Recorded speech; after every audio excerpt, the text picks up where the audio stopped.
उत्पदां हिमालय किरीटिने ब्रह्मराजर्षिरत्नाढ्यां वंदे भारत मातरम. मराठी साहित्य परिषद सोलापूर दक्षिण शाखा आर्यन क्रिएशन यांच्या वतीनं आयोजित केलेल्या आणि पुन्हा गाडगीळ आणि सन्स यांच्या वतीनं याला जे काही सहाय्य लागतं त्या सहाय्यातून सुरू झालेल्या या पहाट प्रवचनांचा यावर्षीचा म्हणजे 15व्या वर्षीचा हा अंतिम टप्पा आहे. आपल्या सगळ्यांना दीपावलीच्या खूप खूप शुभेच्छा. लक्ष्मीपूजन आपण करतोच, भाऊबीज करतो.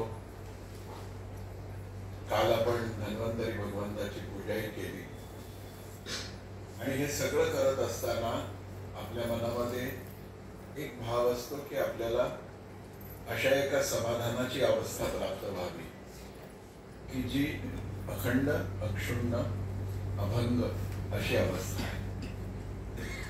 अशी चित्ताची समाधानी अवस्था हेच परमार्थाचं अंतिम फलित आहे. बाकी सगळे आपले प्रयत्न ज्यासाठी आहेत, जेवढे आहेत, जसे आहेत, त्यांनी पण समाधान लाभतंच. पण ते समाधान थोड्या वेळासाठी असतं. दिवाळीचे पदार्थ करायला सुरुवात केल्यानंतर आपल्या घरातल्या माता भगिनींना आपण एक तप करतो आहे असंच असतं. पण दिवाळी संपल्यानंतर डब्यात राहिलेल्या फराळाकडे फारसं लक्ष दिलं जात नाही. चकली त्याला अपवाद आहे.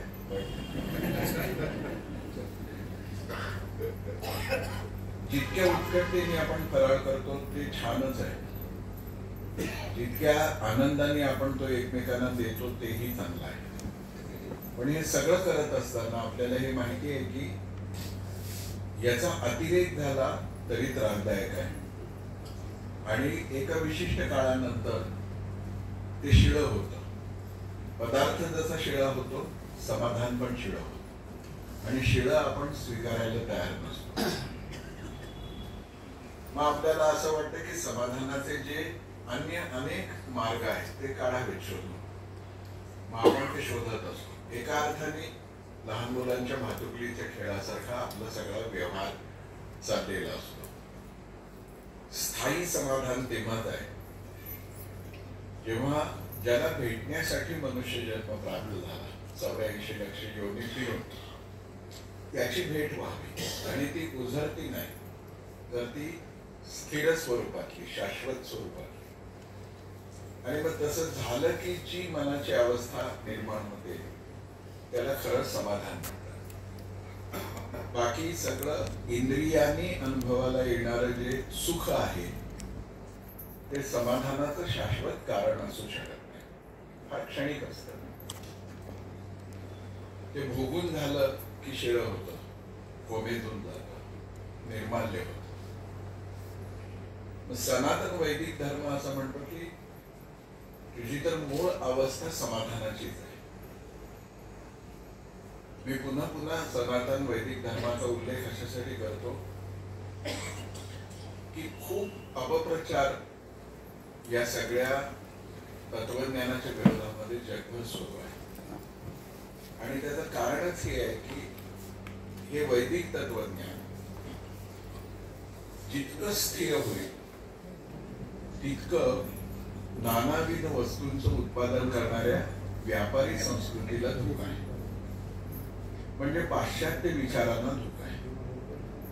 कारण का तिथे भोग आहे आणि ह्या भोगातलं समाधान संपलं की नवा भोग आहे, तो संपला की तिसरा भोग आहे. आणि ही भोगाची जी अग्निज्वाला आहे ती प्रज्वलित ठेवायची असेल तर नवनवं तूप, नवनवं इंधन त्यात घालावं लागतं. मग नवे नवी उत्पादनं म्हणजे बाजारात आणत असतात. आपले पूर्वज इतके सूक्ष्म विचार करणारे होते की त्यांना माहिती होतं की हे सगळं समाधान जे इंद्रियांना जाणवतं ते खरं नाही, उलट ते जास्त आपल्याला असमाधानी करतं. मग शाश्वत समाधान मिळवायचं असेल तर काय करावं लागेल तर अनन्यत्वाने भगवंताशी जोडलं जाण्याची तळमळ आपल्या आत निर्माण होते. याच्यामध्ये बाकी सगळे जे उपचार चालतात ते अनुशासनासाठी आवश्यक आहे, हा अनुभूतीचा भाग आहे. तिथपर्यंत न जाता नुसतं ते करत राहिलो तर ते पुरेसं नाही.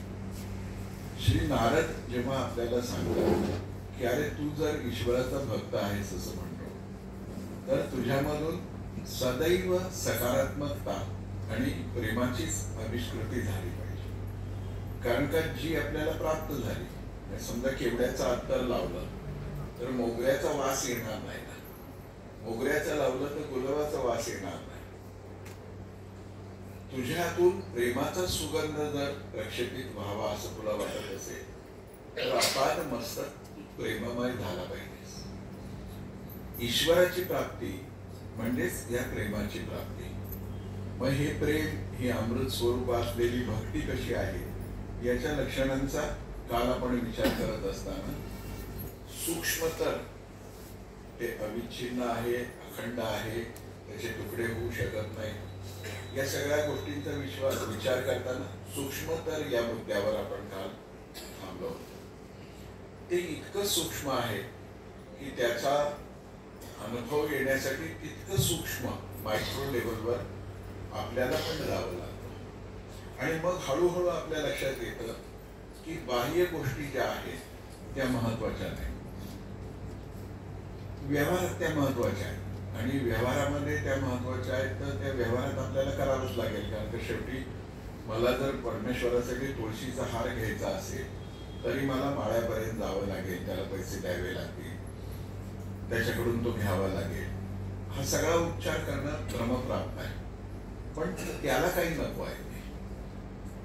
तो असं म्हणतो की बाह्योपचार तर ठीकच आहे, पण आत जर रिकामपण असेल, आत काही भक्ती नसेल तर मग या गोष्टी करण्याला काही उपयोग नाही. पुन्हा सांगतो की पहिल्या पातळीवर ते आवश्यक आहे सवय लागण्यासाठी. पण नंतर नंतर लक्षात येतं की बाह्योपचाराने कधीही भगवंत आपला होत नाही.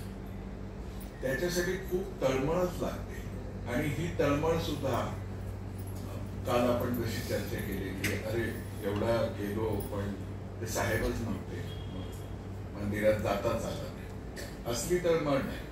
किंवा मी गेलो आणि ठरलो होतं व्हिडिओ शूट करायचं, तो व्हिडिओग्राफरच आला नाही, ती तळमळ. ईश्वर एवढी एकच गोष्ट आपल्यासाठी तळमळीची असली पाहिजे. आणि हे अशक्य नाही आहे.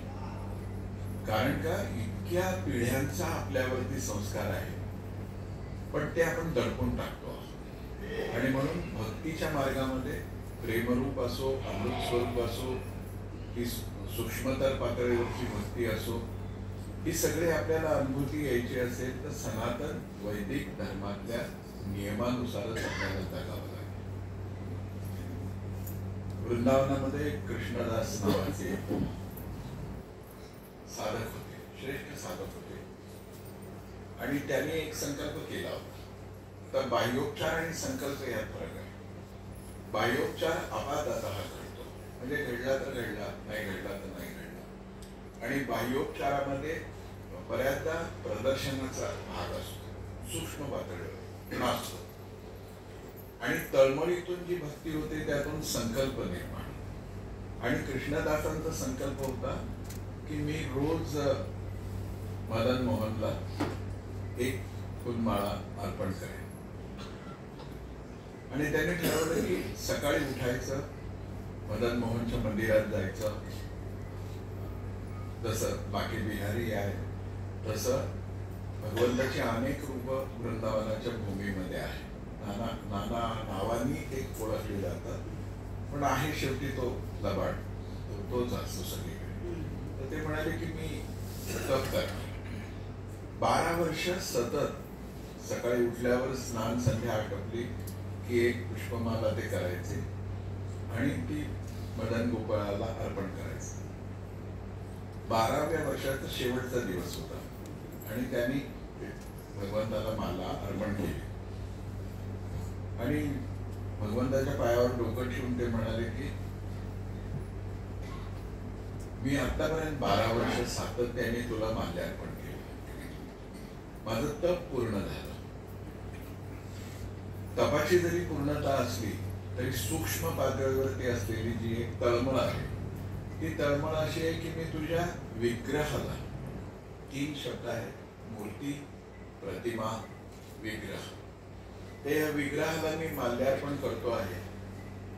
तर आता 13व्या वर्षाचा पहिला दिवस मला असा पाहिजे, आता मी तुझ्याकडे येणार नाही, तू माझ्या कुटीमध्ये, मी येणार नाही तुझ्याकडे, आणि तू नाही आलास तर मी ओळखेन की माझं तप वाया केलं. हे काही ईश्वराला आव्हान देणं नव्हतं, ईश्वराला आवाहन करणं होतं. आवाहनम न जानामी, आपण पूजेच्या वेळी म्हणतो की तुला कसं बोलवायचं मला माहिती नाही, पण माझा आग्रह आहे की तू माझ्या कुटीमध्ये आलं पाहिजे. आणि सामान्यतः तो कुटीतच येतो, हे पण लक्षात ठेवलं पाहिजे. तो महालात फार जात नाही, त्याला आवडतच नाही. वृंदावन गोकुल यमुना जल सघन वृंद की छाई, उधो मोहे ब्रज विसरत नाही. हे द्वारकेच्या स्वर्ण मंदिरातून तो बोलतोय की मला ती यमुना, ते वन, उपवन, तिथलं प्रेम, तिथल्या अनघड असंस्कारी समजल्या जाणाऱ्या लोकांची माझ्याविषयी प्रीती, मला ते खूप आवडतं. तर ते म्हणे की तू ये माझ्या कुठे, आणि नाही आलास तर मग मी तुझं तोंडही पाहणार नाही, मी परत येणार आहे. भक्तीमध्ये ही पण एक अवस्था असते. सूक्ष्मतर या लक्षणाचा आपण विचार करतो. दुसरा दिवस उजाडला, स्नान संध्या केली, 56 भोग केले, भगवंताला आवडेल ते सगळे पदार्थ केले. नेमकं काय घडतंय, आपण करतो त्याच्या उलट घडते. भगवंताला जे आवडेल ते त्यांनी रसोई बनवली. आपल्याला खावं वाटतंय त्याचं नैवेद्य नाही, त्याला काय पाहिजे आहे, सगळं झालं आणि वाट बघत बसलोय. सकाळ, दुपार उठून गेली, संध्याकाळ, नाही आलं. त्यांना खूप राग आला. त्यांनी सगळी ती 56 भोग एकत्र केले आणि म्हणाले एकदा त्याच्या डोंबलावर हे टाकून गेलं आणि पुन्हा मी त्याचं तोंड सुद्धा बघणार नाही. आणि म्हणून ते निघाले आपल्या कुटीतून. आणि मोठे रस्ते नव्हते, समोरून एक गाईचा कांडा आला आणि छोटा मुलगा गोवाऱ्याचं काम करत होता. गाई वळत होत आणि खूप भीड झाली गायींची. तर ते एका बाजूला उभे राहिले कृष्णदास. तर तो मुलगा म्हणाला की तुम्हाला थांबावं लागेल थोडं, या सगळ्या गायी मी घेऊन जातो, मग जाण्याला धक्का लागेल. ते म्हणाले थांबले. आणि थोड्या वेळाने तो लहान मुलगा त्यांच्या जवळ आल्यानंतर तो म्हणाला की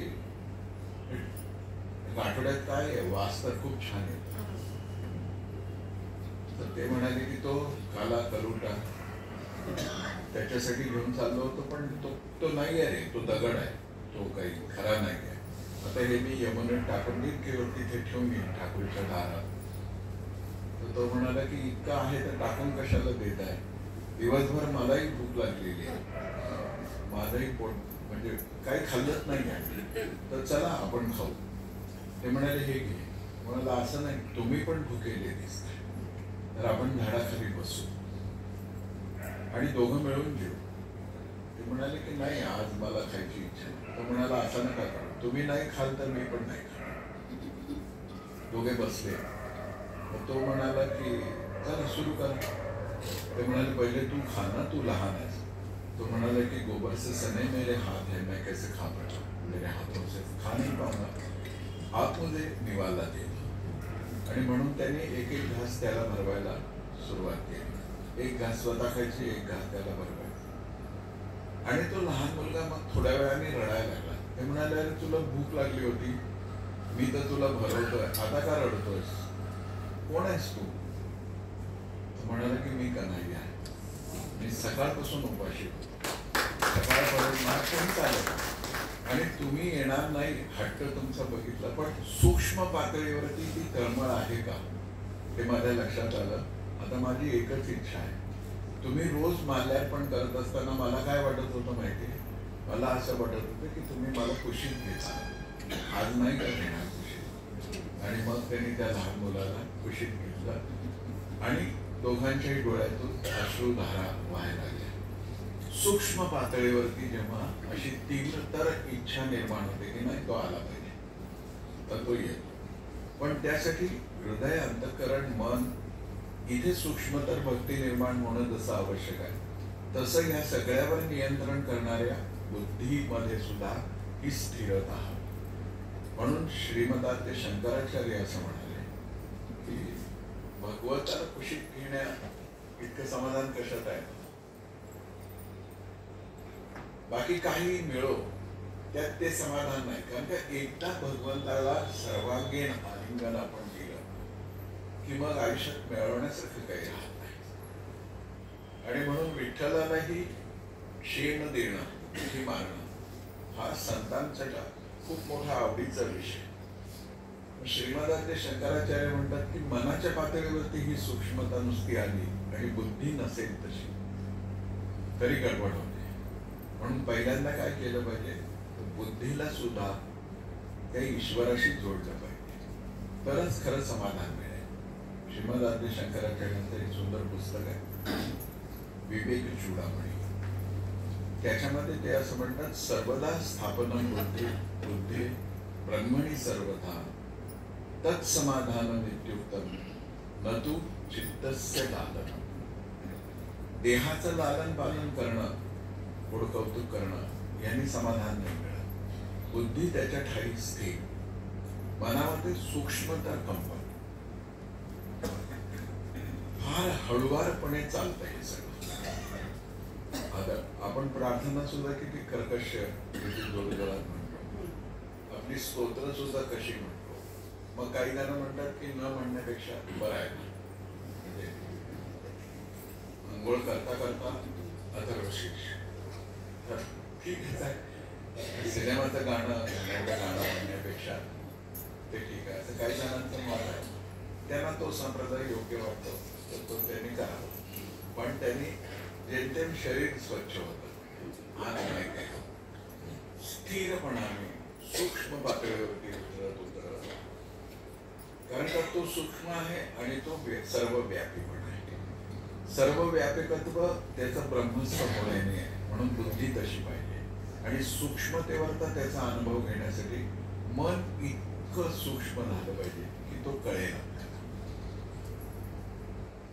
स्तोत्र म्हणायचं, मंत्र म्हणायचा, जप करायचा, तर त्याच्यामध्ये एक सुंदर शांती पाहिजे. आणि मग त्याने आपण बोलताना सुद्धा व्यवहार कसं तरीच बोलतो ना, म्हणजे ऐसी बानी बोली जो मन का आपा खोय, अपना तन शीतल करे औरों को सुख होय. ते परमार्थ विसरलेलंच असतो. बोल ऐसे बोल कल्लोळ अमृताचे, हे पण विसरलेलं. म्हणजे सारखं गोड गोड बोलायचं अशातला भाग नाही, पण निषेध व्यक्त करत असताना सुद्धा कोणते शब्द वापरायचे, कसं बोलायचं हे तर झालं. पण व्यवहारातल्या गोष्टीत सुद्धा आपलं बोलणं ही वाणीचं तप आहे. बरं, सूक्ष्मता याच्यामध्ये आपण चाललोय, हे वाणीचं तप आहे. आपण बघतो ना ते सुद्धा बघत नाही.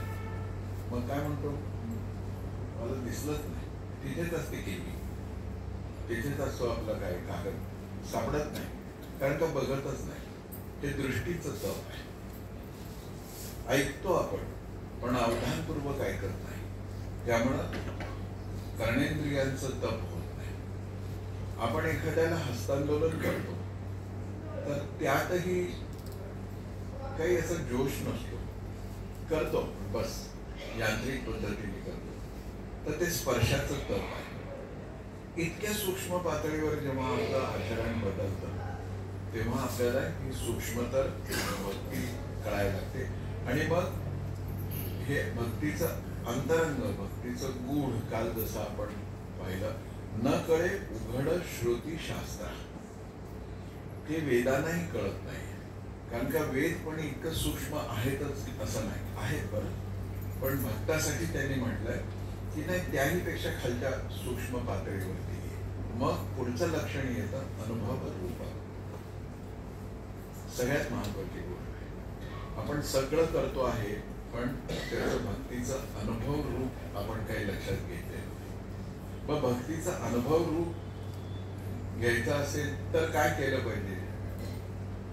फार म्हणजे सनातन आध्यात्मिक शास्त्र आहे ना, हे इतकं विलक्षण विस्तारित मानसशास्त्र आहे की ते म्हणतात की तुमच्या बाहेरचा अनुभव, मला 30 वर्षाचा अनुभव आहे, आपण रिझ्यूम मध्ये लिहितो 30 वर्षाचा अनुभव आहे, 25 वर्षाचा अनुभव आहे. त्या अनुभवाला काही मी आतापर्यंत इतकं केलंय तो अनुभव आहे, तसला अनुभव इथे उपयोगाला नाही. इथे गंमत अशी आहे की माझं साधन इतकं सूक्ष्मतर, इतकं तरल, इतकं संवेदनशील पाहिजे की माझ्या आत एक वेगळी अनुभूती उलगडते आहे. आणि हे शब्दात सांगता येणं शक्यच नाही, पण निदान संकेत शब्दांनी करता येईल की त्या पातळीवरती मला जाता येईल. संतांनी असं म्हटलंय की हा तू शब्दात कसं सांगशील? मला आलेला अनुभव, आपल्याला येणारा अनुभव, कोणालाही येणारा अनुभव, हा पातळीवरचा. ह्या दुकानातला आईस्क्रीम चांगलं होतं, हा अनुभव सांगता येतो. किंवा अमक्या ठिकाणची आणखी गोष्ट छान आहे, अमक्या ठिकाणचं अमकं स्थान छान आहे. हे सगळं जे शब्दांनी सांगता येत आहे ना, तो खरा अनुभव नाही. तो व्यवहारातला स्थूल अनुभव आहे. सूक्ष्म अनुभव असा आहे की अनुभव चित्तात चित्त जाणे. काय अनुभव आलाय ते चित्तालाच फक्त कळतं. त्याचा अगदी एक बाहेरचं लक्षणच समजून घ्यायचं असेल आपल्यापुरता, कोणाला दाखवायसाठी, तर आपल्या अंगावर रोमांच निर्माण. म्हणजे मी सिद्धरामेश्वरांच्या समोर गेल्यानंतर माझ्या अंगावर जर हलका रोमांच आला तर ओळखायचं की माझ्या आत सिद्धरामेश्वरांची कृपा येते, माझ्या आत विठ्ठलाची कृपा येते. ज्या कुठल्या इष्टदेवतेसमोर हलकासा रोमांच येतो. अधिक सूक्ष्म पातळीवरती गेल्यानंतर आपण मंदिराच्या दिशेने चाललो तरी आपले डोळे भरून येतात. आपले डोळे भरून येणं हे दुर्बलतेचं लक्षण नाहीये. मंदिरात जाताना आपल्या डोळ्यात काय भरतं तर कोणते स्टॉल्स नवीन येताना काय खरेदी करायची, कशाकडेच लक्ष नाहीये. तो आणि तो व्यवहारामध्ये आपल्याला ह्या गोष्टीची सूक्ष्मता कळत नाही, त्यामुळे तो अनुभव येत नाही. व्यवहारामध्ये त्रिपुटी कायम असते. एक आहे अनुभविता, म्हणजे जो अनुभव घेतो आहे तो. दुसरा आहे अनुभाव्य आणि तिसरा आहे अनुभव. व्यवहारामध्ये ही त्रिपुटी आहे.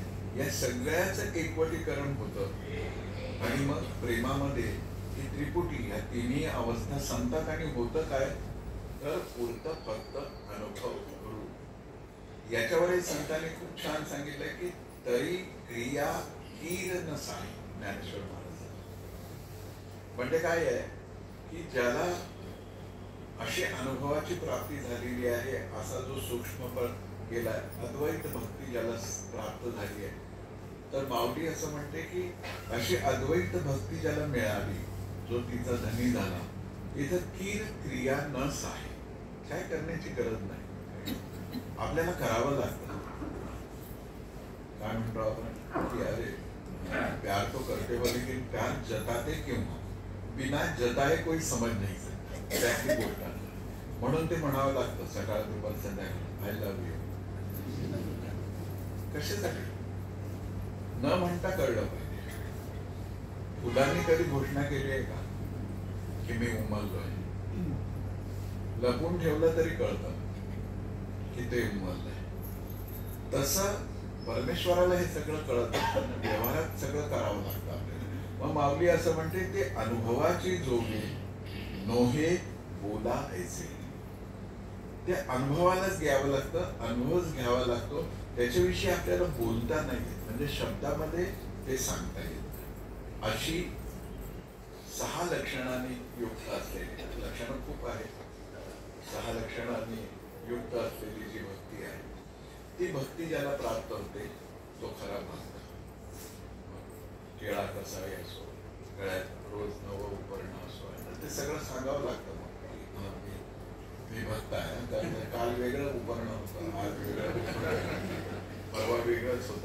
टिळा नाही लावायचा, पण हेही लक्षात घ्या मी अवहेलना करत नाही. ज्याच्या कपाळावर टिळा नाही तो सनातनीच नाही. हे कशासाठी आहे तर ह्याच्यामध्ये पण एक योगशास्त्र आहे. माझ्या भ्रुकुटी मध्यावर माझ्या कपाळाच्या जवळ मी जिथे स्पर्श करून तिलक करतो ते शक्तिस्थान आहे. आणि प्रतिदिवशी त्या शक्तीला एक सुगंधित द्रव्याने बाजारात मिळणारं एक सिंथेटिक कुंकू आहे त्याने नाही, स्पर्श झाला पाहिजे. आणि शुभम भवत शुभम भवत शुभम भवत. आपल्या स्वतःचा हा शृंगार नाही आहे. पुरुषाच्या आणि स्त्रीच्या कपाळावरचं कुंकू हा स्त्रीच्या कपाळावरचं कुंकू जसं तिच्या पाठी असलेल्या पतीच्या प्रेमाचं आणि सुरक्षा कवचाचं स्मरण आहे, पुरुषाच्या कपाळावरचं तिलक सुद्धा हा त्याच्या पाठीमागे असलेल्या ईश्वरी आणि तो शक्ती जागृत करतो आहे. बाकी कुठलाही परमार्थ नाही जमला तरी वर्तमान काळामध्ये ज्याचं कपाळ उघडं आहे तो सनातनी आहे. हे तुम्हाला दाखवावं लागेल, सिद्ध करावं लागेल, प्रदर्शन करावं लागेल, अट्टहास करावा लागेल, कोणताही शब्द वापरा पण वापरावं लागेल. मी तिलक केल्याशिवाय जाणार. मला भारतीय परिवेश पोषण घालता आला न आला तर ठीक आहे, पण मी तिलक करेनच. कारण का तिलक करण्यामध्ये खूप गोष्टी आहेत. जसं योगशास्त्रानंतर शक्ती उद्दीपन असं आहे, तसं मी त्याचा आहे हे सिद्ध करणं आहे. आणि याच्या पाठीमागचं इतकं सगळं विज्ञान, जर जाळीदार टोपीनी कोणी त्याचा आहे असा दावा करत असेल तर तिलकाने मी का नाही करायचं. आणि लक्षात आलं पाहिजे की हो संकेतांचा उपयोग कसा होतो. आज 2-4 मिनिट मागे पुढे होईल तसाही रविवार आणि कालच फराळाचं सगळं झालेलं आहे. मला ॲम्स्टरडॅमला पोचायचं होतं आणि मी पॅरिसच्या रेल्वे स्थानकावर उभा होतो. वेळ होता म्हणून मी एक पुस्तक वाचत होतो आणि कोणीतरी एक व्यक्ती माझ्या अवतीभोवती फिरत होता. बाहेरच्या ठिकाणी आपण तसेही भयभीत होऊन जातो. मला शंका येत होती पण तो माणूस ठिकठीक होता, तो फिरत होता आणि आशियाई आहे असं वाटत होतं. तो फिरतोय. काही वेळाने तो थांबला माझ्यापाशी. मी आपलं पुस्तक, तो म्हणाला की एक्सक्यूज मी. म्हटलं बोला का. तो म्हणाला कुठून आला. मी म्हटलं भारतात. तो म्हणाला भारतातून कुठून. मी म्हटलं की महाराष्ट्रात.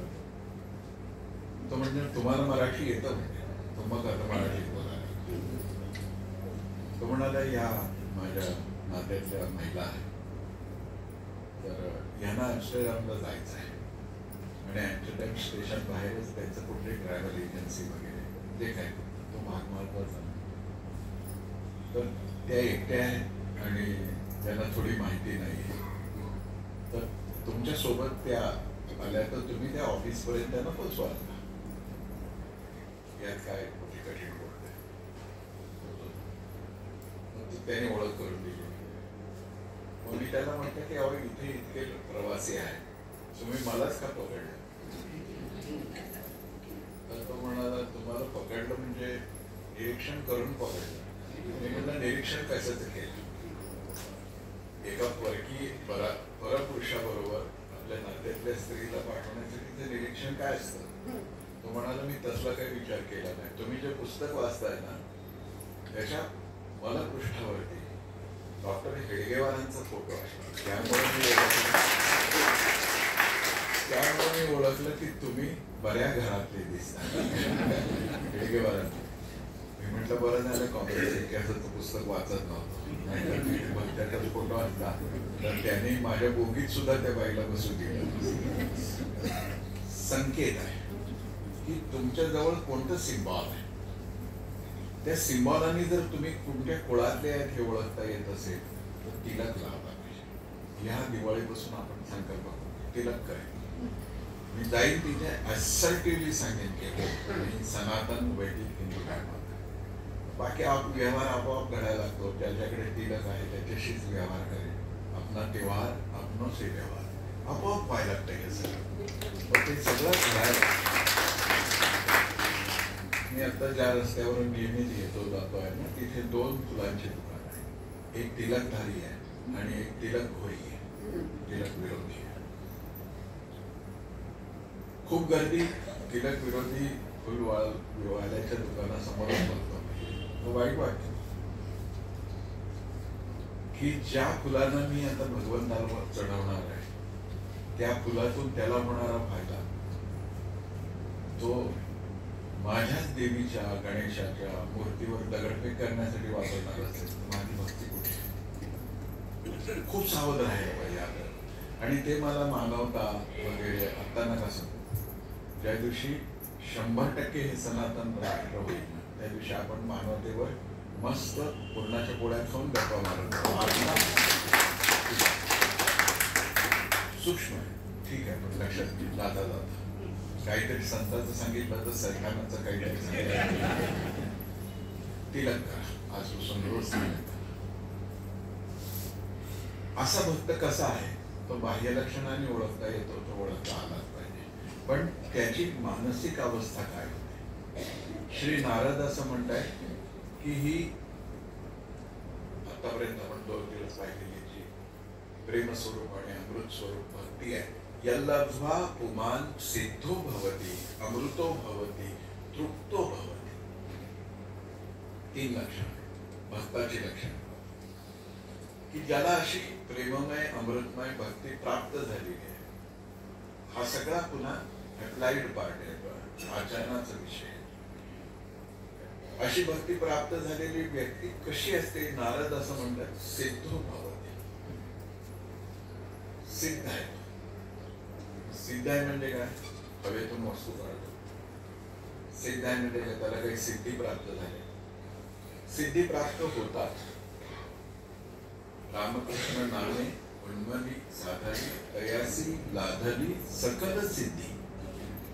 तुम्हाला वाचा सिद्धी प्राप्त होते. तुम्हाला ना तुम्ही संकल्प करा ते साकार व्हायला. सूक्ष्मतर पातळीवरती जर आपली भक्ती दृढ झाली असेल तर हे घडल्याशिवाय राहते. सिद्धी फार वाक्य शब्द छान नाहीये. सिद्धी ही परमार्थ मार्गावरची उठवळ बाई आहे. चटकन प्राप्त होते. पण तिच्याकडे दुर्लक्ष नाही केलं तर लक्ष्मीपर्यंत पोहोचू शकत. तर नटवेपणा असतो. या सगळ्या सिद्धी तशा आहेत. ज्ञानेश्वर महाराज म्हणतात की ह्याच्यासाठी खूप कष्ट करायचे कारण नाही. रामकृष्ण नामे उन्मनी लाधली तयासी साधली सकल सिद्धी. तो म्हणेल ते घडेल. पण ह्याच्यामध्ये आपल्याला जायचं नाही. मला सिद्धी नकोच आहे. रिद्धी सिद्धी मला कशासाठी पाहिजे. मला तू पाहिजेस. तुझ्याशिवाय मला काही नको आहे. आणि मग तो जर पाहिजे असेल तर मी सिद्ध होतो. म्हणजे काय होतो. समर्पणासाठी सेवेसाठी सिद्ध होतो. माझ्या मनातला सेवाभाव. सेवाभाव म्हणजे सुद्धा पुन्हा गोरगरिबांना मदत करताना फोटो आणि तो छापून येण्याविषयीची धाटवण. मी दिलं आणि मी विसरलो. मी दिलं कोणाला. स्वामी विवेकानंद तर असं म्हणत की एखाद्या गरजवंताला दीन दुःखिताला तुम्ही जर काही देत असाल तर देताना तुमचा भाव तात्याचा नको. त्याला देत असताना तुम्ही मनात म्हणा. प्रकटही करायचं कारण नाही. सूक्ष्मता मनात म्हणा की तुझा मी ऋणी आहे. कारण का तू मला तुझी सेवा करण्याची अनुमती दिलीस. कठीण आहे. आपण काय करतो. 10 कंपास ते विद्यार्थ्यांना द्यायचे तरी त्याच्या आत स्टिकर लावतो. श्री विवेक करत असेल यांच्याकडून विद्यार्थ्यांच्या कल्याणात. कोण तू. एका राजाकडे भिक्षेकरी एक गेला होता आणि त्या भिक्षेकऱ्यांनी भिक्षा मागितल्यावर राजाने त्याला दिली. तर तो भिक्षेकरी राजाच्या पायावर नतमस्तक झाला आणि म्हणाला धन्य तुमच्यासारखा माणूस मी बघितला. राजाने त्याला उठवलं आणि राजा रडायला लागला. तो म्हणाला मला का धन्य म्हणतोस. तो म्हणे तुम्ही इतकं दातृत्व दाखवलं तो म्हणाला मी काही करत नाहीये, ज्यांनी मला दिलंय हे तुझ्यापर्यंत पोहोचवायसाठी ते प्रामाणिकपणे फक्त पोहोचवतो, तो धन्य आहे, तो धन्य. ही सिद्ध. आपण एक कप चहाही देतो, अरे काल चहा पाजला होता की देत होता, कोण कुणाला काय देणार? त्याच्या उलटच सिद्ध गोष्ट सांगतात, आम्ही काय कोणाचे खातो रे, तो राम मला देतो.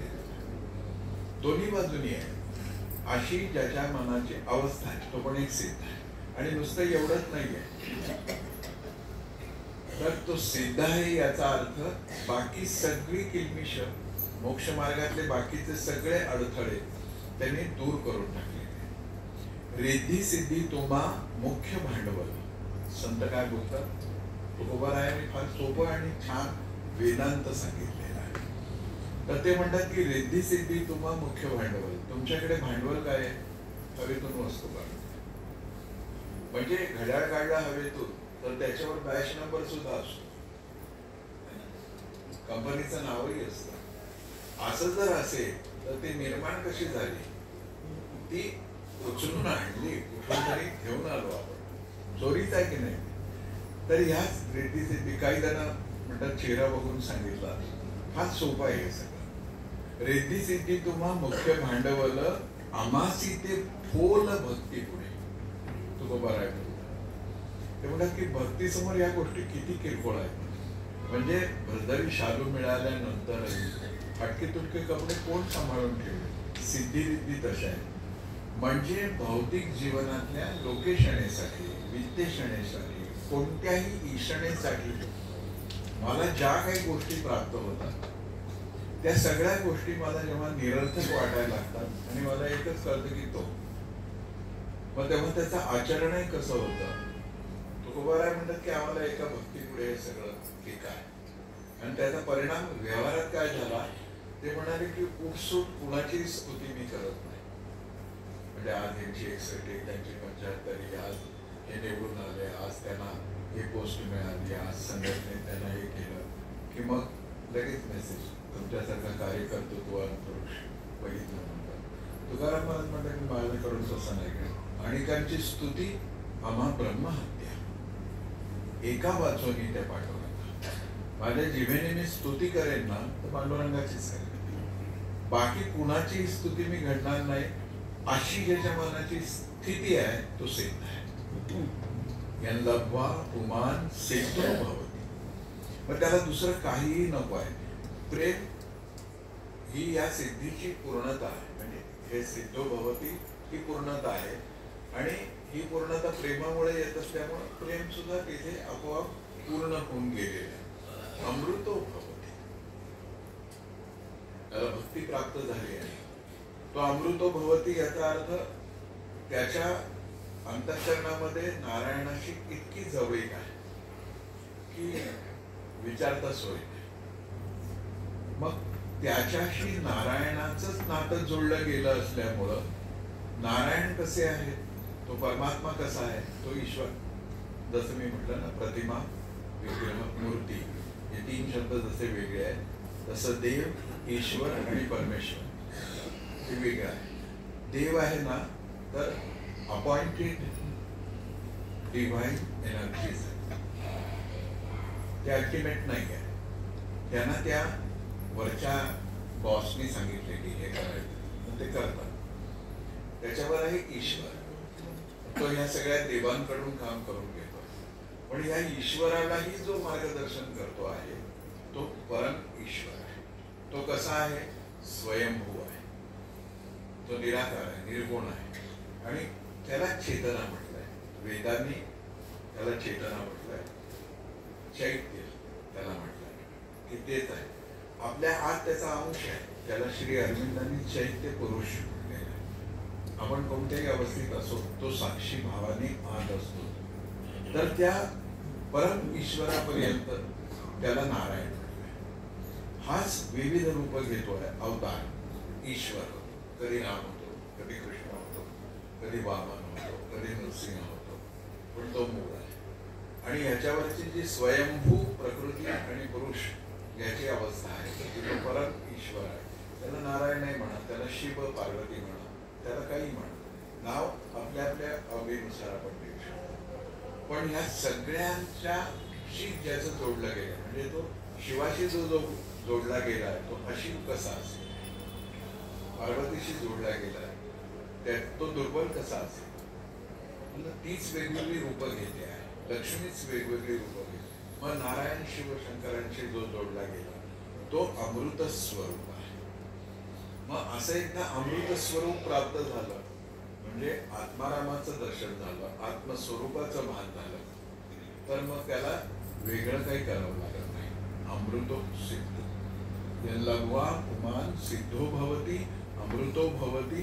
आणि सगळ्यात महत्वाचं लक्षण सांगितलं तृप्तो भवती. तृप्त विलक्षण गोष्ट आहे. आपण सगळे अतृप्त आत्मे आणि तो तृप्त आहे. आपल्याला हवं ते मिळाले की तृप्त होतं, आणि जे मिळालं नाही तिथे आपण अपेक्षाभंग झाल्याने अतृप्त होतो. आणि आपल्याला पाहिजे ते बहुधा आपल्याला मिळतच नसल्यामुळे आपण आजीवन अतृप्तच आहे. म्हणून तुम्ही कोणाच्याही चेहऱ्याकडे बघा, त्या चेहऱ्याकडे बघितलं ना की आपल्याला जर शांती मिळाली तर ओळखायचं की हा भक्तीच्या वाटेवरती छान चालला. आणि ज्याच्याकडे बघितल्यानंतर आपल्या लक्षात येतं की अरे ह्या की गगरी खाली आहे, जे क्या पाणी पिता, तो काय देईल आपल्याला, तो अतृप्त आहे. आपण सगळे अतृप्त आत्म्यासारखे आहे. त्यामुळे आपल्या चेहऱ्यावरती एक क्लेश आहे, कलेश आहे, ताण आहे, एक उद्विग्नता आहे. पीसफुल काम, इतकी कृतकृत्यता असली पाहिजे की मला काय पाहिजे, आता मला मिळालं. काय मिळालं तर मला भक्ती मिळाली, आणि भक्ती मिळाल्यानंतर काय पाहिजे, मग मी तो तृप्त आहे. आता तृप्तो भवती ही तृप्ती बाकी कोणत्याही वस्तूंनी येत नाही हे विसरता कामा नये. हे फक्त प्रेमाने येते. पहिल्यांदा माहेरी आलेल्या पोरीला भाऊ काहीतरी देईल, वडील काहीतरी देतील, काका काहीतरी देतील, शेजारी काहीतरी देतील, आई काही देत नाही. आई फक्त तिच्या पाठीवरून हात घेणार आणि तिला बाकी सगळ्या मिळालेल्या गोष्टीपेक्षा ही एक गोष्ट तृप्त करते. तुम्ही लग्न झालेल्या आपल्या मुलीशी बोलून तरी बघा, आपण तिच्याशी एवढंच बोलतो, बरं चाललंय ना, काही बातमी, म्हणजे किती घाई झाली आहे लोकसंख्या वाढवायची, काही बातमी, असं थोडंच असतं. तिला जवळ घ्या, तिच्या पाठीवरून हात फिरवा आणि शब्द मिळणं संवादाचे. जिथे शब्द येतो ना तेव्हा तिथे औपचारिक काय बोलावं लागेल. ये हृदय ते हृदय घालण्याचा अर्थ तसा आहे की मला शब्दांशिवाय संवाद साधता आला पाहिजे, शब्द मिळणं संवाद. अशी तीव्र प्रेमाची स्थिती तो तृप्तच आहे. किती तृप्त. आणि व्यवहारात सुद्धा आहे ना, छोट्या छोट्या गोष्टीने आपण हेच व्यक्त केलं पाहिजे. पहिल्यांदा जाणीवपूर्वक, नंतर स्वभाव की मी फिलिंग ऑफ कंटेंटनेस पूर्ण भरून गेलो.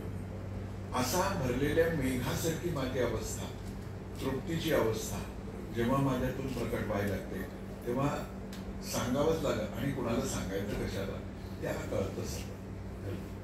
एकूण एक गोष्ट त्याला मिळते. आणि मग तो करतो. मग एक करवलीचे राजे होते, त्यांच्या मुलीचं लग्न ठरलं. तर ती मुलगी, राजाची मुलगी, दुसऱ्या राजकुमाराला ती दिली गेली. आणि ते बापाचं कर्तव्य असतं. तर बाप म्हणतो की सब दहेज में तो सब कुछ दिया मैं देने वाला हूँ, आता लग्न व्हायचं. पर ये बता बिटिया कि और मैं क्या दे दूं. तर ती म्हणते की कुछ नहीं चाहिए, सब कुछ तो दिया. आता राजा दहेजात काय देईल, 4 साड्या, यावेळी नेसायची, त्यावेळी ती सगळं देऊन झालं. हत्तीवर लादावं इतकं देऊन झालं. तो म्हणाला की तरी पण सांग की इथून जाताना आहे ना, तू अशी भरलेली गेली पाहिजेस. तर ती म्हणाली की पिताजी एक बात कहूँ, बुरा तो नहीं मानोगे? नहीं बेटा, बोल क्या चाहिए? मुझे अपने मंदिर के ठाकुर जी दे दीजिए. त्या घरात एक ठाकूर कृष्णाची मूर्ती. वडील एकदम सटपटतात. ते म्हणतात की तू माझे प्राण मान, पण ठाकूर नको. तू ठाकूर घेऊन गेलीस तर या घरात उरेल काय? तर ती म्हणते की ठीक आहे, तुम्हाला तर माहिती आहे की माझं ठाकूरांशी काय नातं आहे. मला इतके प्रिय आहे की सासर कितीही ऐश्वर्याने भरलेलं असलं तरी माझ्या मंदिरात जर ठाकूर नसतील तर मला छान नाही वाटत.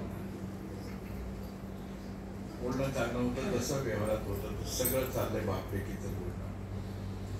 आणि जसं आई करणाऱ्याला ईश्वर कळतो म्हणतात, तसं ज्याला आपल्या पोटी जन्माला आलेल्या मुलीचा अंतरंग कळतं त्याला पण ईश्वर कळतो. आणि मग शेवटी वडिलांच्या लक्षात येतं की ही नाही जगू शकत ठाकूरशिवाय. तर ते म्हणतात की चाल असं करू आपण, मी आपल्या इथल्यासारख्या ठाकूराचे 5 विग्रह तयार करतो, मूर्ती तयार करतो, बिलकुल जसे आहेत तसा शृंगार करतो. तर ती म्हणाली की मी असं नक्कलवाला काही घेऊन जाणार नाही, मला तेच ठाकूर पाहिजे ज्यांची मी लहानपणापासून भक्ती करते. ते म्हणाले हो तुला ऐक तरी की मी सगळे उभे करतो, तुझ्या डोळ्यावर पट्टी बांधतो, 4 खरे असतील, 4 खोटे असतील, 1 खरे ठाकूर असतील. खरे याचा अर्थ ज्याची आपण पूजा करतो. आणि बाकी सगळे विग्रह मी तयार करून घेतो. शिल्पीकडून ते सगळं तयार करून घेतात, तसेच्या तसे शृंगार, शाही इतके हुबहू की कुणालाही ओळखता येणार नाही. ठाकूर मूळ विग्रह आहे तोही त्यात ठेवतात आणि मांडतात. मुलीच्या डोळ्यावर पट्टी बांधतात आणि ते म्हणतात की तू स्पर्श करून ओळखायचं की मूळ ठाकूर कोण आहे. बघा घरी गेल्यावर प्रयोग करून बघा, नाही ओळखता येत. मग ती म्हणाली की ठीक आहे. रात्र झाली, झोपली. ती म्हणाली की ठाकुरजी कल मैं तुम्हें पहचान नहीं पाई तो मैं जी नहीं सकती, कुछ भी करो तैयार करो, मैं बलिहारी हूँ, कृपा करो. इतकी तळमळ, इतकी तळमळ, इतकी तळमळ. तिला स्वप्न पडलं आणि स्वप्नात ठाकुरजी आले. ते म्हणाले की बेटिया मैं भी तुम्हारे संग चलने के लिए उत्सुक, ले चलो, मैं तुम्हारे साथ रहना चाहता हूँ. फिर पहचानोगे कैसे? प्रश्न तो म्हणता की जब तुम हाथों को छुओगी तो मैं करनी हिलाऊंगा, मूर्तीची करंगळी मी हलवेन. तर ओळखायचं की ज्या मूर्तीची करंगळी हल्ली गेली ती मूर्ती खरी आहे. सगळ्या मूर्तींना हात लावतो आणि जेव्हा खऱ्या ठाकुरांना स्पर्श करते हलकीशी करणी हलते, करंगळी हलते आणि ती वडिलांना म्हणते की पिताजी ये मेरी ठाकूरजी. आणि वडील तिला साष्टांग नमस्कार करतात. ते म्हणतात की तुझ्या जन्माच्या आधीपासून मी याची प्रार्थना करतोय, पण ह्याला असं मी जोडू शकलो नाहीये. त्यामुळं ठाकुराची मी पूजा केली तरी अतृप्त आहे आणि ठाकूर तुला प्राप्त झाल्याने जी तुला तृप्ती आली आता घेऊन जा. ती म्हणाली की आता बाकी दहेजमध्ये मला काही नाही दिलं तरी चालेल, एवढे ठाकूर. काय काय स्थिती असेल, अशा स्थितीपर्यंत आपल्याला जायचं आहे. मग बाकी मला काही नको आहे. तुम्ही पालखीभर दागिने द्याल, अंबारीभर वस्त्र द्याल, मला ठाकूरच माझ्याबरोबर असते. आता मी वाराणसीत चाललो होतो तर माझ्या कुप्यामध्ये रेल्वेच्या एक दंपती आले होते आणि त्यांनी रेल्वेचं जेवण ऑर्डर केलं. तर जेवण आलं तर माझ्याबरोबर माझं टिफिन होतं, मी उघडलं, त्यांचं जेवण आलं. तर मी म्हटलं की आप शुरू करिए, मैं भी खाता हूँ. म्हणाले की 2 मिनिट, आप रुक सकते हो? हाँ. तिने ती बास्केट काढली, फळांची असते ना तशी बास्केट काढली, त्यातनं एक डबा काढला. त्या डब्यातल्या मलमली वस्त्रामधून एक छोटे ठाकूर काढले. तिने त्या समोरच्या टेबलवर ठेवले. रेल्वेचं जेवण होतं ते जेवण कोणी आणून दिलं, त्याची जात काय, कोणी शिजवलं, त्याची जात काय, याच्यामध्ये काय मिसळ आहे, भेसळ आहे, आणि तिने त्या ठाकूराला दाखवलं. आणि त्यावेळी तिचा भाव असा होता की मला असं वाटलं की आता जेवणाची काय गरज आहे, तृप्त होतो ते पाहिल्यानंतर. मी म्हटलं की आप हमेशा, म्हणे की हां नाही, हमेशा ठाकूरची साथ नसते. असे खूप जण आहेत. पण आपल्या बरोबर चांगलं वाईट पण सोडून द्या, त्याच्यावर खूप दोन मत आहेत की असं न्यावे का, बरोबर न्यावे का, आपण कुठेही वावरतो, पायात चपला असतात, आधी पण भक्तीमध्ये याला काही अर्थ नाही. पायाच्या चपला का नको, तो चांबड्याच्या आहे. मग हे काय आहे, रेशीम आहे, चांबडं तर आहे. हे चांबड्या जर त्याला चालतं तर तेही चांबडं चालतं. या चांबड्यापेक्षा ते जनावराचं चांबडं अधिक प्रामाणिक आहे, कारण का ते कष्ट करून जगलंय आणि मी तर नुसता सुस्तावून जगतो. तर तो त्याला सगळं कळतं. पण मला गंमत अशी वाटली की ते आहे विषयात बाकी सगळं सुख आहे ना, त्याने तृप्त नाही. देवी विषयाचे जे सुख ते केवळ परम दुःख. विषयातून जे मिळणारं सुख आहे ना, छान आपल्याविषयी कोणी चांगलं बोललं वगैरे, हा पण कामाचा विषयच आहे, आपल्याला बरं वाटतं. आणि आपल्याविषयी कोणीतरी वाईट बोललंय असं कळलं तरी दिवसभर आपण अस्वस्थ आहे. दोन्ही गोष्टी निरर्थक आहे. चांगलं बोलणारा आहे ठीकच आहे म्हणायचं, वाईट बोलणाऱ्याला ठीकच आहे. काय फरक पडतो ना त्याच्या बोलण्याने? म्हणजे माझं आयुष्य इतकं स्वस्त आहे की कोणाच्या एखाद्या कॉमेंटनी मी माझं स्वतःच असेसमेंट करावं. तो चांगलं म्हणाला म्हणजे मी चांगलं. कोण आहे तो जोपर्यंत मला चांगलं म्हणतोय किंवा म्हणत नाही तोपर्यंत मला कन्सर्न आहे. बाकी मग आपल्याला ज्ञानेश्वर महाराज असं म्हणतात की देवी विषयाचे जे सुख, सगळे इंद्रियांकडून मिळणारं जे विषय, त्याचं जे सुख आहे ते केवळ परम दुःख. आपल्याला कळत नाही पण ते दुःखच आहे. परम प्रेमाविषयी नारद सांगतायत आणि माऊली परम दुःखाविषयी सांगतात. असं नाही की कोणी जवळचं वारलं म्हणून दुःख झालं, असं नाही की आवडती वस्तू खराब झाली म्हणून दुःख झालं. ते म्हणतात की जेवढे जेवढे विषयातून तुला सुख मिळालं ते परम दुःख आहे. परी काय की जे मूर्ख न सेविता न सरे. पण या मूर्खांचं माऊली फार क्वचित वेळा कठोर शब्द वापरते. गावंडे वापरलाय ज्ञानेश्वर, गावंडे, गावंढळ म्हणतो आपण. एक म्हैसा धृतराष्ट्राला पुराच्या पाण्यात बसलेला रेडा म्हणतात आणि मूर्ख म्हणतात. क्वचितच इतके कठोर शब्द ते वापरतात. आता मूर्ख हा शब्द कठोर आहे हेच आपण विसरून गेलो. आपल्याला असं वाटतं की ती उपाधी आहे, ती डिग्री आहे. परी काय की जे मूर्ख न सेविता नसावे. कळलंय? तर मला परम सुखाची प्राप्ती पाहिजे. तर तृप्ती म्हणजे आहे कृतकृत्यता.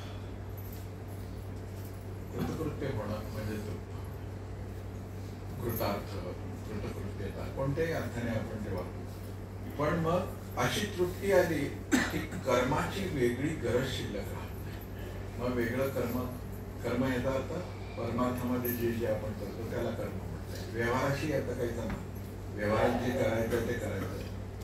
तृप्ती झाली या जैसी, संत काय सांगतात, तृप्ती झाली या जैसी साधने सरती आपैसी. एकदा तृप्ती झाली मग कोणता आचमन, किती वेळा उद्वत्ती कोणती, दिवा डावीकडे की उजवीकडे. आपल्या बाबतीत तर असं आहे की दिवा कुठेही ठेवला तरी अंधारच आहे. डावीकडे ठेव, उजवीकडे ठेव, सगळ्यात घरभर दिवे. बघा खूप झगमगाट केली आहे ना दिव्यांची.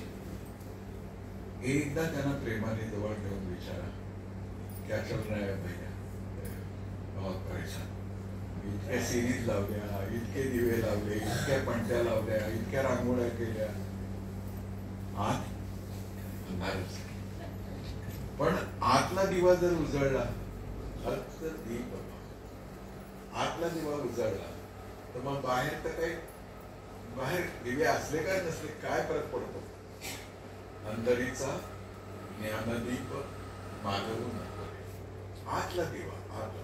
आणि आतल्या दिव्याची जी ज्योत आहे तीच चैत्य पुरुष, तो परमेश्वर आहे, ती शक्ती आहे, सगळं आहे त्याच्यामध्ये. तो प्रकृतीचा अंश पण आहे आणि पुरुषाचा अंश पण आहे, म्हणून तो श्रेष्ठ आहे, पूर्ण आहे.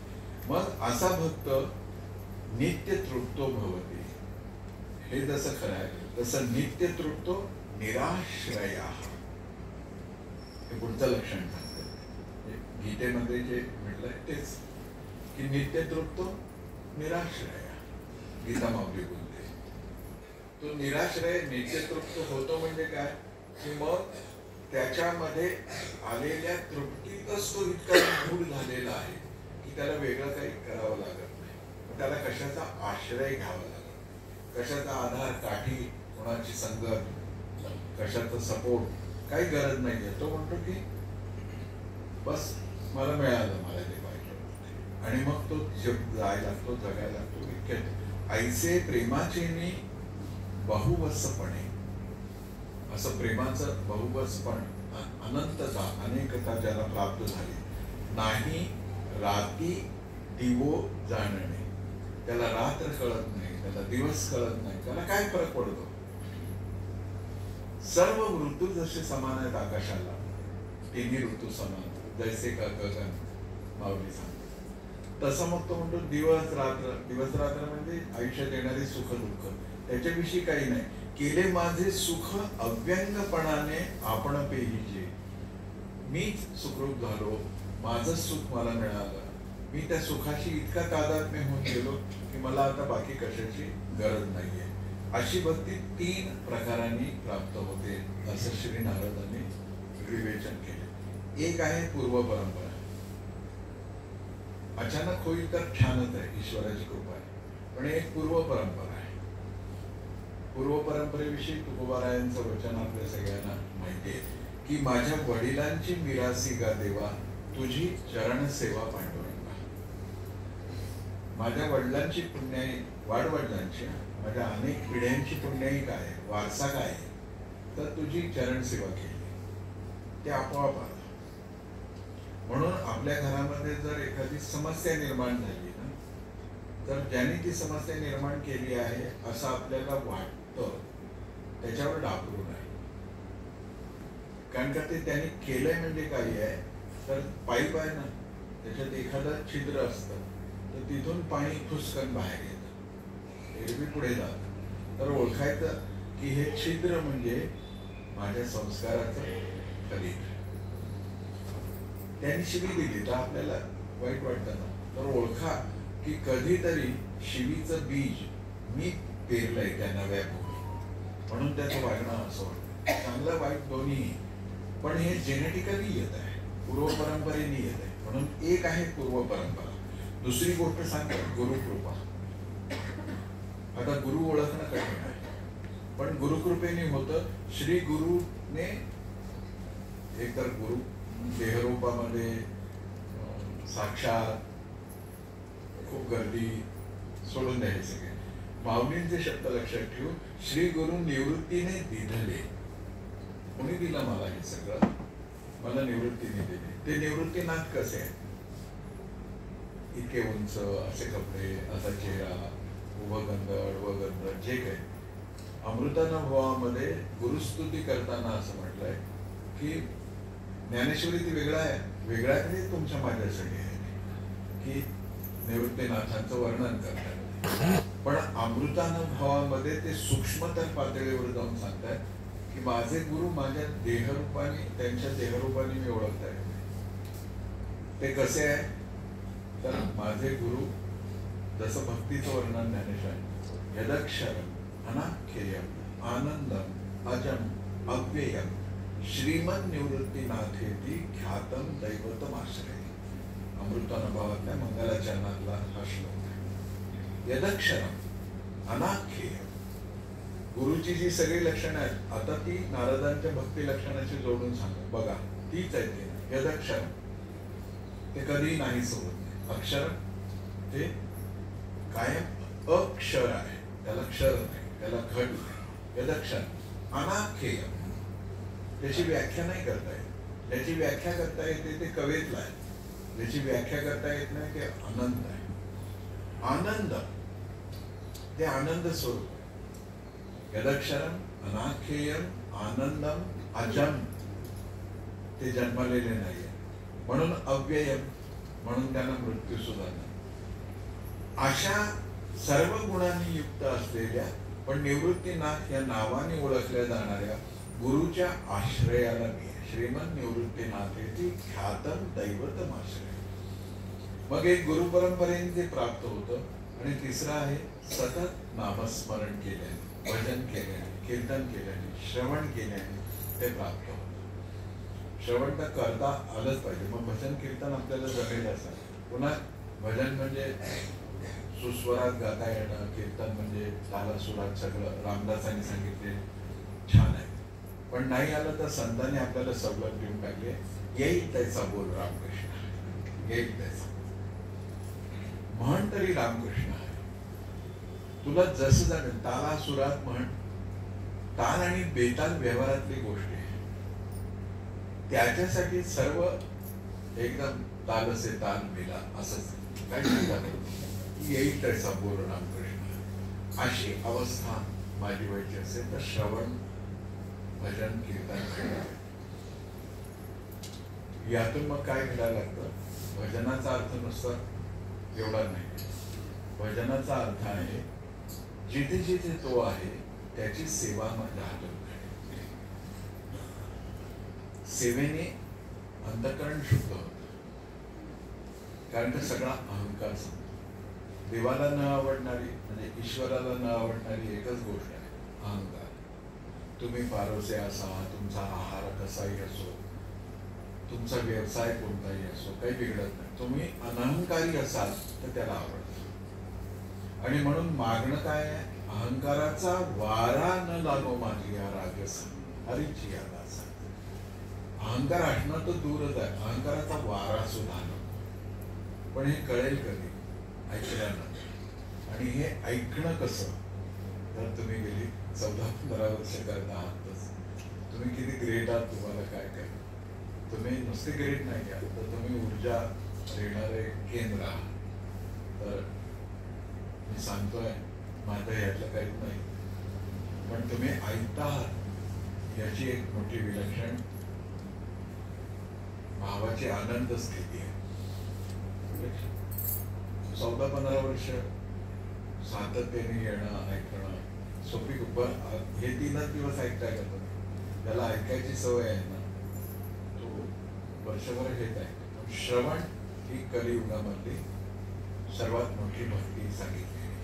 नारद जेव्हा म्हणतात की हे सगळं आपल्याला करायचं आहे, ते श्रवणामध्ये आणि नामस्मरणामध्ये ध्यान पण आहे, कीर्तन पण आहे, सर्व योग साधना पण आहे. नाम घेता घेता नाम घेणारा नामही त्याचं नाव घेतो आहे त्याच्यासारखा होऊन जातो.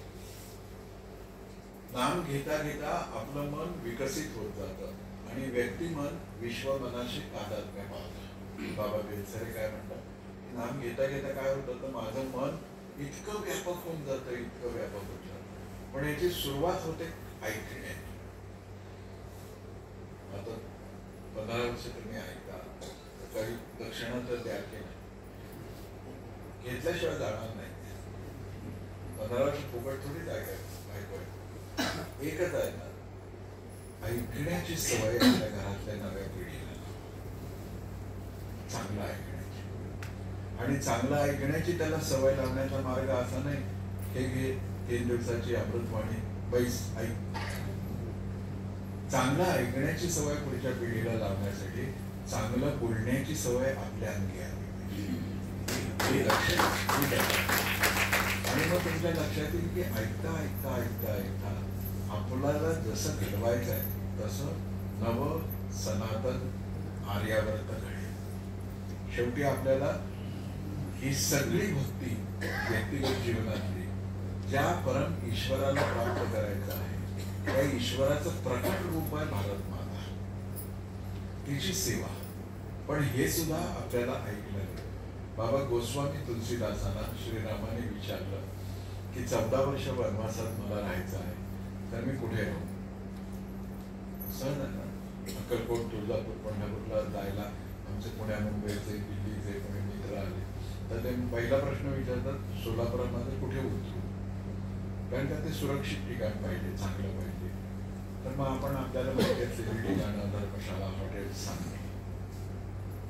श्रीरामाने गोस्वामी तुलसीदास वाल्मिकींना विचारलं की कुठे राहू?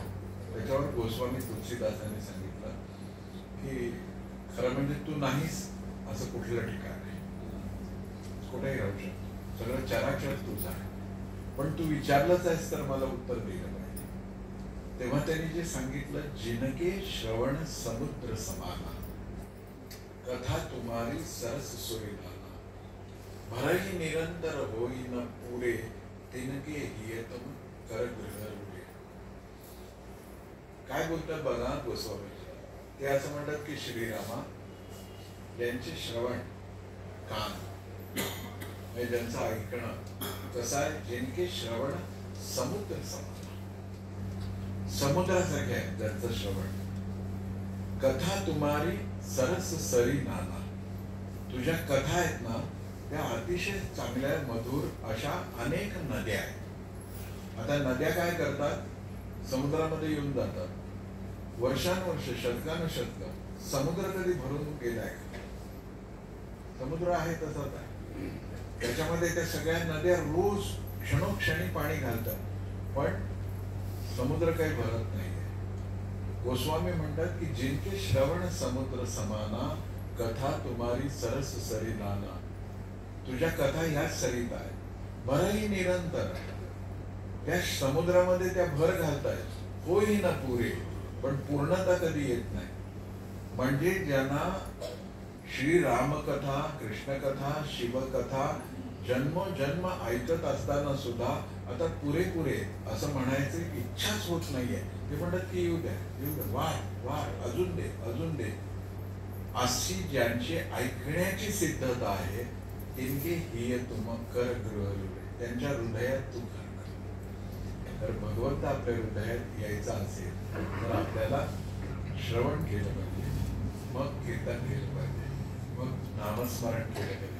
कारण का कलियुगामध्ये दुसरं योग याग विधी येणे हे सिद्धी वायाची उपाधी जंबधर्म, हे सगळं बाकी करूच आपण, पण त्यांनी दंभ वाढतो.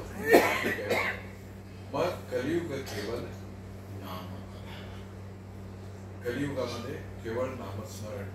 आणि नामस्मरण करता करता करता श्री नारदांनी सांगितलेल्या या सर्व 9 लक्षणे 8 लक्षणे भक्तीची प्राप्ती होते आणि आपण पण तृप्त होतो. पण आपली तृप्ती आपल्या एकट्याची असू नये हे पण संतांनी आपल्याला सांगितलं. आपली तृप्ती सर्वव्यापी, सर्वव्याप्त, सर्वांच्या पर्यंत पोहोचायची असेल तर एक गोष्ट आपण केली पाहिजे की मी ज्या तत्वज्ञानाचा वाहक आहे त्या तत्वज्ञानाची अवहेलना मी होऊ देता कामा नये. सनातन वैदिक धर्माचा अपमान हा मी सहन करण्यापलीकडची गोष्ट आहे, त्यामुळे मी तो होऊ देणार नाही. असा अपमान करणाऱ्याच्याशी माझा व्यवहार तसाच असेल, प्रतिकार करणं शक्य नसेल तर तटस्थ असेल. मला केवळ त्या तत्वज्ञानाच्या गूढतेमध्ये तुम्हाला पाठवायची इच्छा नाहीये. मला त्याच्या बरोबरीनं माझ्या सद्गुरूंनी सांगितल्याप्रमाणे व्यवहाराची जोड द्यायची. दिवाळीमध्ये आपण सोनं खरेदी करतो. सोनं खरेदी करत असताना आपलं जर श्रवण ज्ञान पुष्ट असेल तर पाकिस्तानी मॉडेल्सना वापरून आपल्या सोने विक्रीच्या दुकानाची जाहिरात करणाऱ्या सोने विक्रेत्यांकडून आपण सोनं घेता कामा नये. पहिली गोष्ट लक्षात ठेवा. ज्यांनी फुलमाला बनवतानाही त्याच्यावरती थुंकी उडवलेली आहे तिथून फुलमाला घेता कामा नये. जे पेढे, जी बर्फी, जे फुटाणे आपण देतो आहोत तेही अशा ठिकाणूनच मी घेईन की ज्याच्या हृदयात श्रीराम आहे, ज्याच्या हृदयात श्रीकृष्ण आहे, ज्याच्या हृदयात शिव आहे. हा व्यवहार जर आचरणात आपण आणला नाही तर येत्या काळामध्ये आपल्या पुढच्या पिढीला वैदिक तत्वज्ञान सांगण्याची आणि ऐकण्याची क्षमता होणार नाही. तर 15 वर्षाच्या आतापर्यंतच्या माझ्या वाणीद्वारा केलेल्या आपल्या चरण सेवेचं मी दक्षिणा मागतो आहे. आतापर्यंत मी काही मागितलं नाही तुमच्याकडे, आज मात्र मागतो आहे. येता काळ खूप भीषण आहे, येता काळ खूप भयंकर आहे. मंदिरच उद्ध्वस्त होतील असं नाही, तर हृदयातलं श्रद्धा मंदिर सुद्धा उद्ध्वस्त करण्याची कारस्थान आहे. आणि त्यासाठी millions trillions of dollars they are investing on it. कृपा करा. भक्ती, परमार्थ, धर्म, अध्यात्म, मोक्ष हे सगळी आपली विरासत आहेच. आणि ही विरासत तेव्हाच आहे जेव्हा हा देश सनातन हिंदू राष्ट्र असेल, त्याशिवाय हे घडणं शक्य नाही. आणि म्हणून कोणत्याही पातळीवरती याचं विस्मरण न होऊ देता आपल्या भक्तीचा पतंग आकाशात जाऊ द्या. अट्टीला बांधलेला सनातनाचा धागा मात्र तुटू देऊ नका. अशी शक्ती प्राप्त हो. आणि ह्या दिवाळीमध्ये देवभक्तीसह देशभक्तीचे दीप आपल्या अंतःकरणामध्ये उजळो अशी कामना करून 15 वर्षाची ही सेवा या टप्प्यावर आजच्या पूर्वी तुमची सहनशीलता अशीच वाढली तर पुढच्याही वर्षी आपण करायला. भारत माता विसरू नका, जन्मदाती माता विसरू नका, सनातन वैदिक धर्मी आहोत आपण हे विसरू नका. तिलक करा, स्वाभिमानाने उठा, स्वाभिमानाने सांगा हो मी सनातनी आहे. धन्यवाद. आजच्या अमृतवाणीचा समारोप पसायदानाने होईल. वीणा बादरायणी या पसायदान म्हणतील आणि त्यानंतर आजचा कार्यक्रम संपेल.